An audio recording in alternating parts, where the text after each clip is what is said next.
The loneliest man in the world is the man who walks with a gun. The gunman carries his gun outside the law. His arrogance, conceit, vanity are always superficial. He's never entirely unaware of the cold steel bulge at his belt. And one day that gun is going to kill him one way or another. His own gun will shorten his life. For the gunfighter who fights on the side of law and order, it's very little different. He too has been set apart from other men by his own choice. He has a special place in society. Try as he might, he can never be fully accepted on an equal basis. He is sentenced forever to be on guard. This lawman often has the feeling he's forgotten. Even those he is guarding seem so totally unaware of his problems. The policeman goes his way with the usual worries about family, sickness, the youngster's education, the dentist's bill, and on top of all of this, he has to carry through life the weight of that gun. A policeman's been vested with a part of the responsibility and the power of God to judge men and to terminate human life. For all of our legal checks and balances, often the choice must be his. He has the nettlesome physical weight to keep him ever mindful of the terrible psychological weight of that gun.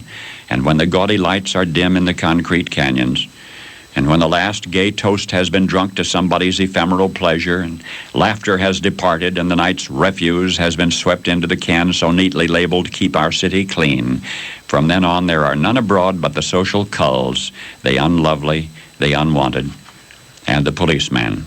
Patrolling a beat or serving a warrant or checking traffic, he is ever inevitably just enough aloof to be alert. The nearest thing to companionship that a policeman can ever know is that of another policeman. For these men are linked by the gun which otherwise sets them apart. Each may any moment risk a precious and irreplaceable life in order to capture a nickel-and-dime hoodlum who'll get paroled anyway. But the worst part is being alone. A man can get used to his wife's goodnight kiss, maybe meaning goodbye. But it worries him sometimes that she has to help carry the weight of that gun, and it sets her apart too.